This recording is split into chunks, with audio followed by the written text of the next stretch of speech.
Kuya, buti sumama ka sa akin kanina. Ha? Wala kang mapuntahan? Kain ka muna. Tara, sakay ka. Kaya ka na, putas.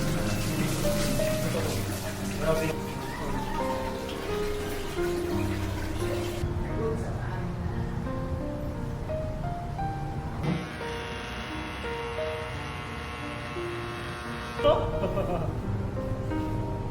Bingwit mo? Kasi bingwit mo? Kaya ka muna, ano? Dali. Ito tubig, ha? Ano yun?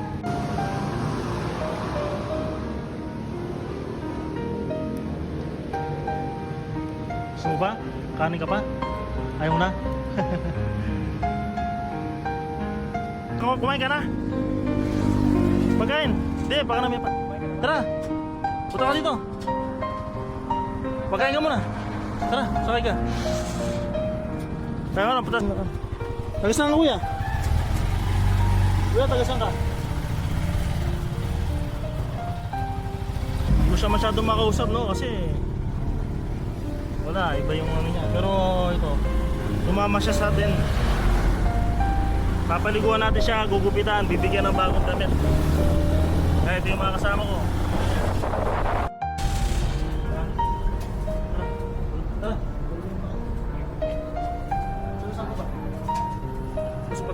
Gusto pagkain? Talagyan mo lang ina, no?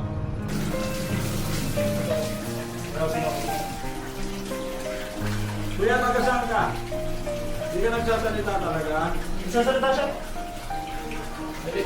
Pag-alis pa lang nung damit niya kanina, grabe, no? Alam mo yung tipong init na init ka na, ang lagkit ng pakiramdam mo, yung tipong gusto-gusto mo na maligo pero no choice ka kasi wala kang mapuntahan, wala kang maliguan. Yun yung pakiramdam niya. Binibigyan ko pa siya ng brief kanina dito pero ayaw niyang isuot kasi alam niyo na, gusto niya mapereskuhan. Palalo. Wait lang. Ito nga. Gugupit talaga ako ng libre, no? So ngayon, dito na magagamit yung skills natin.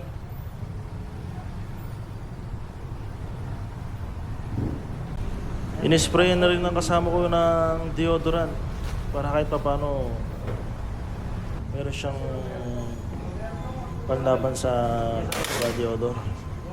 Pinunasan ko rin pala yung tenga niya kasi may natira pang sabon. Umpisa na natin siyang gupitan. Una, nilagyan ko muna ng tissue, tas yan, barber scape. Tapos sinaksyon natin yung buhok niya.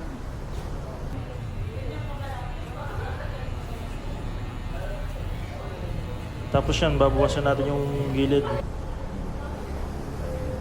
Bawasan natin yung taas gamit ang precision cutting. Dito naman tayo sa likod. Ituturo ko na rin paano maggupit.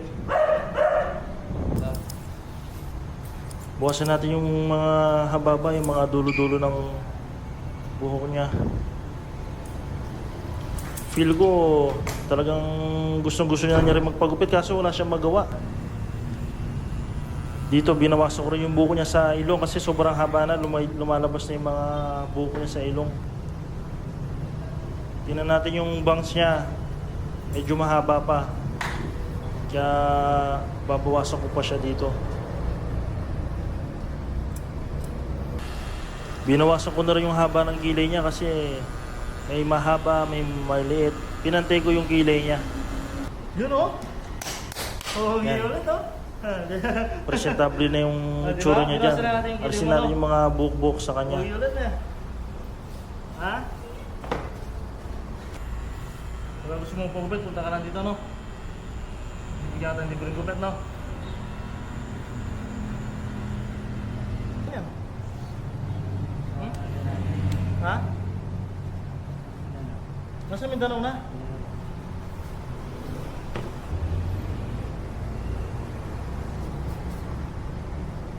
Patapos na tayo dito. Pinolbohan ko na siya para medyo presko pa rin. Kahit na iwan ko na siya pagka mamaya. Pinolbohan ko para hindi siya mangati. Kasi kakaligo niya lang yan. May natira siyang muta dito sa kaliwang mata kaya inalis natin yan. Para komportable na yung pakiramdam niya. Binalbasan ko na rin siya, tinanggal ang bigote. Kasi yung tinalman? Yan. Binigyan na rin natin siya ng tsinelas. Kasi nakatapak na lang siya kanina nung makakita natin. O, tingnan mo yung sarap.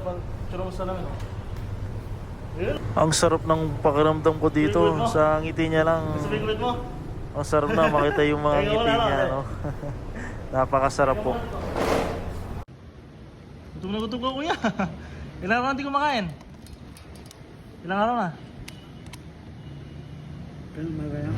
Ay na umaga lang? Sige, marami pa magkain dyan kung gusto mo pa.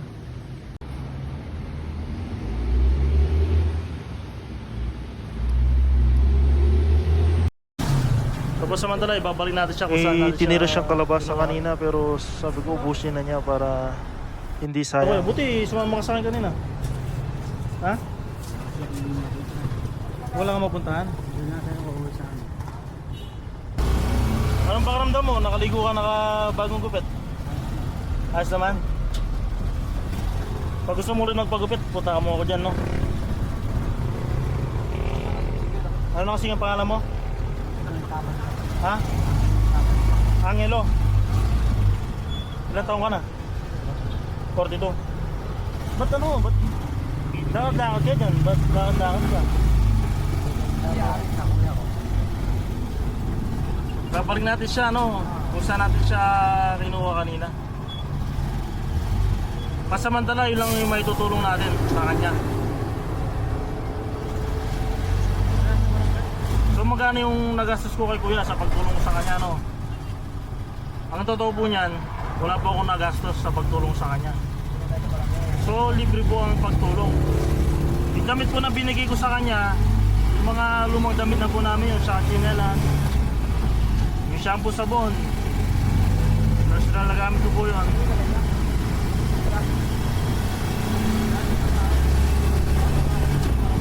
Simpleng tulong lang pero malaki para sa kanila. Pangalan mo ulit, kuya?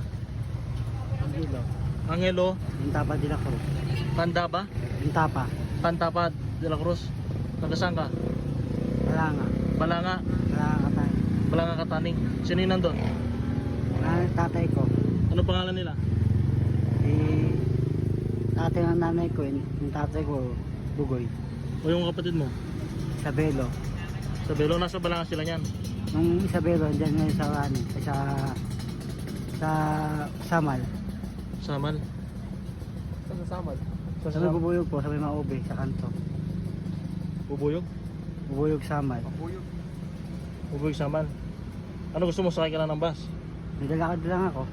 Sasakay ka na lang namin, bibigyan ka namin pumasahe. Bibigyan kita pamasahe. Marunong ka mako ng pera? Marunong ka mako ng pera? Bibigyan kita pamasahe? O bibigyan kita, no? O try, ano natin ng bus. May inuwihan ka doon, sigurado ka?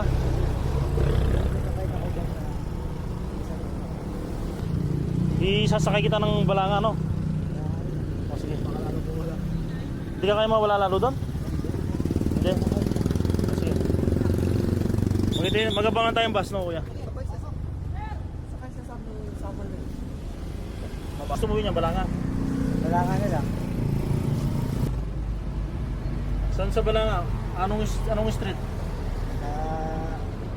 Katani nga, daan ko kasi sa palengke. Ah, ito po. Alam niya na ako. O sige, bangabang kita, no? Magkano yung... Magkano pa masaya doon? 50 yata. 50 ma'am na, hanggang Balanga. Minibus, gano'n. Dipre siguro yun sir, pero yung ordinary lang na konser, baka 40 lang. 40 lang. Oo, mga ganun sir. Mga kaysa lakarin niya hanggang Balanga, at least sa Balanga na siya, kahit hindi na lang. Pagdating yan sir, long hair na naman siya sir. Ano ka magbayad sa bus?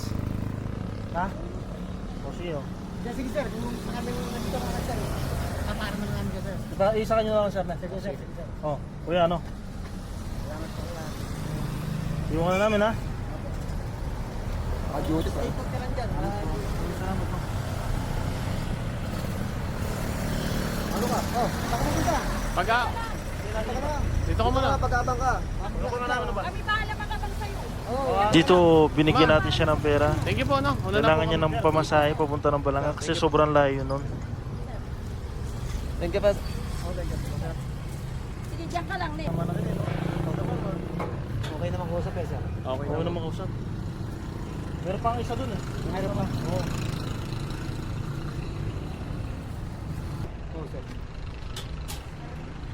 Dahil mga loko-lokong tuntok-tok na ko talaga. Ayun, yun na yung ginagawa minsan. Ano? Lalo pag alam nilang konser, alam nilang disactive sa ng tao. Oh. Yung ginagawa ng iba, maalam mo lang. Ay, bumaba ka na. Kunyari mo. Tapos bumaba rin, baka urani lang yan, sir eh. Urani lang yan. Bumaba ka na sa urani, huwag ka na magbayad. Doon lang, sir. Kaya di ba? Ibig na tulungan nila ako. Saan ka ba dapat kung ginagawa natin, sir? Kung lalo na kayo. Saan ka bababa? Sa ganito. Sige. Basta hindi sila makakalayo na sa'yo. Alam niyo yun. Hindi, ganito yung gawin natin, madam. Kunin mo yung plate number ng bus, pati yung driver kayo yung kanya. Kasi pag bumalik sila, tanong natin, saan niyo po binaba yun? Ipalap lang namin. O, di ba? Para may ebidensya lang. Okay. So thank you po no. Thank you po dito sa ating marshal. Ay, salamat din po, Oo. mga sir. Kasi kahit pa paano, sila na mga yung tutulong ngayon. Makauwi lang ng ligtas ng ating kan. Opo, basta mababa lang sir sa Balanga po. Tama yun, sir. Ma'am, thank you po ah. Yun lang po, Okay. maraming salamat po sa mga nanood. Oh, man, Pag-like and share na lang po kung sa tingin nyo maganda po yung content natin ngayong bagong taon. Maraming salamat po sa lahat. Oh.